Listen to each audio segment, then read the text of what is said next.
Assalamualaikum warahmatullahi wabarakatuh. Mari kita bahas lagi soal PPG dalam jabatan tahun 2024 part yang kelima.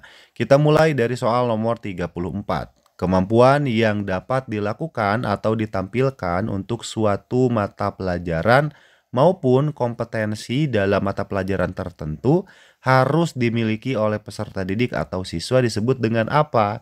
Apakah A. Kompetensi dasar, B. Standar kompetensi, C. Indikator, D. Kompetensi lulusan, ataukah E. Kecakapan hidup? Dan jawaban yang tepat adalah yang E, yaitu kecakapan hidup atau life skill. Karena life skill adalah kemampuan dan juga pengetahuan seseorang untuk berani menghadapi problema hidup dan kehidupan secara proaktif, mencari serta menemukan solusi, sehingga akhirnya mampu mengatasi dengan kemampuan berinteraksi dan juga beradaptasi dengan orang lain. Jadi jawaban yang tepat adalah yang E. Lanjut soal nomor 35. Aspek yang berkaitan dengan perasaan, emosi, sikap, dan derajat penerimaan maupun penolakan terhadap suatu objek peserta didik itu dinamakan apa? Apakah A. Efektif, B. Kognitif, C. Psikomotorik, D. Emotif, atau E. Sensitif? Dan berikut adalah jawabannya. Jadi jawabannya adalah yang A, yaitu ranah afeksi ataupun afektif. Kenapa? Karena ranah afeksi atau afektif adalah materi yang berdasarkan segala sesuatu yang berkaitan dengan emosi, seperti penghargaan, nilai, perasaan, semangat, minat, dan juga sikap terhadap suatu hal. Jadi jawaban yang tepat adalah yang A.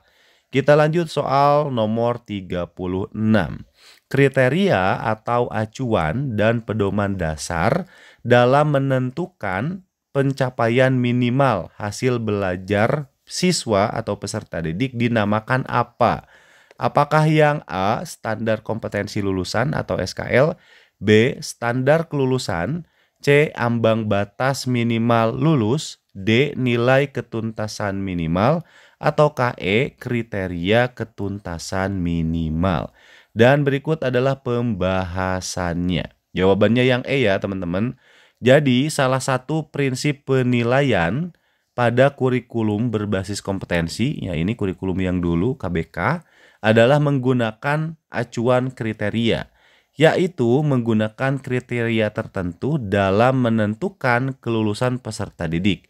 Kriteria paling rendah untuk menyatakan peserta didik itu mencapai ketuntasan dinamakan KKM atau kriteria ketuntasan minimal.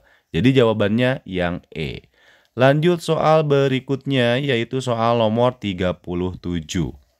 Dalam proses pembelajaran, agar proses pembelajaran dapat berjalan dengan efektif, maka guru perlu mempunyai sikap sebagai berikut kecuali titik-titik.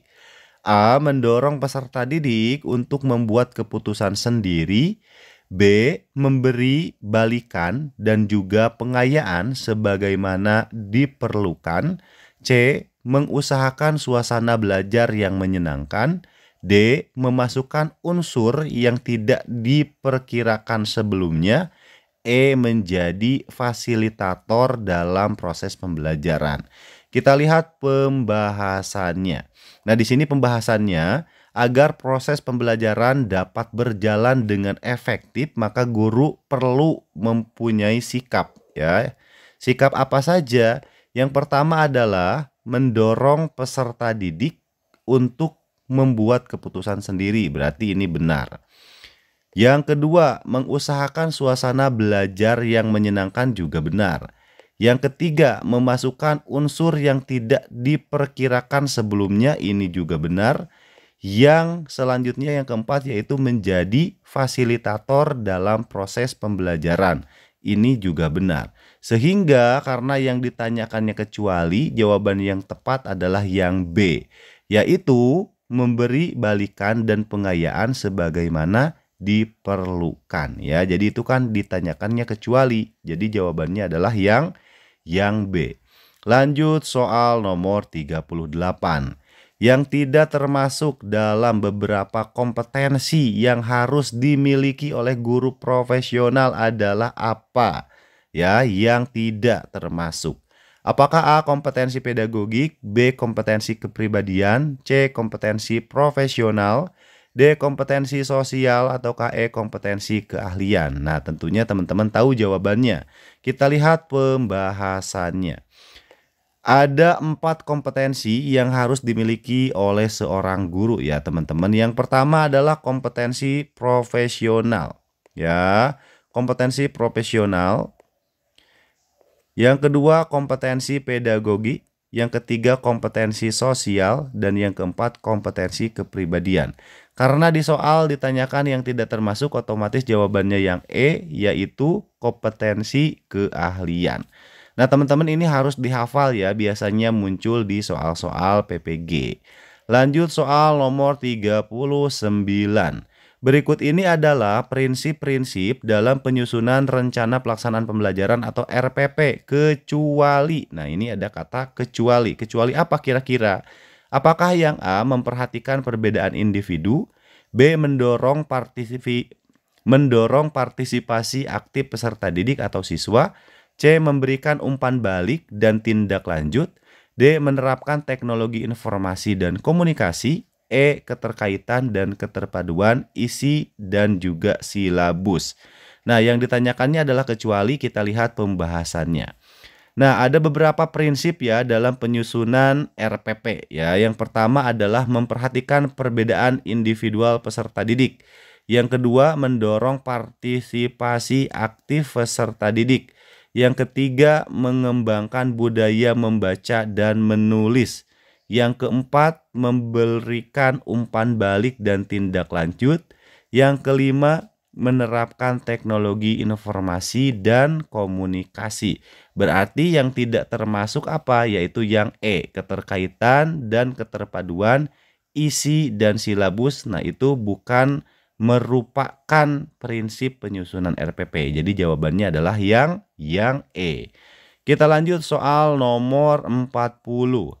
Peraturan Menteri Pendidikan nomor 20 tahun 2007 itu mengatur tentang apa? Nah, kira-kira ada yang tahu gak? Ya, apakah A. standar penilaian pendidikan, B. standar proses belajar mengajar, C. penilaian berbasis kelas, D. sertifikasi guru, E. tentang guru dan dosen. Nah, berikut adalah pembahasannya ya. Tolong diperhatikan teman-teman. Peraturan Menteri Pendidikan Nasional ya Republik Indonesia nomor 20 tahun 2007 itu adalah tentang standar penilaian pendidikan. Penilaian hasil belajar peserta didik pada jenjang pendidikan dasar dan menengah dilaksanakan berdasarkan standar penilaian pendidikan yang berlaku secara nasional. Jadi jawabannya adalah yang A, yaitu tentang standar penilaian pendidikan. Lanjut soal nomor 41.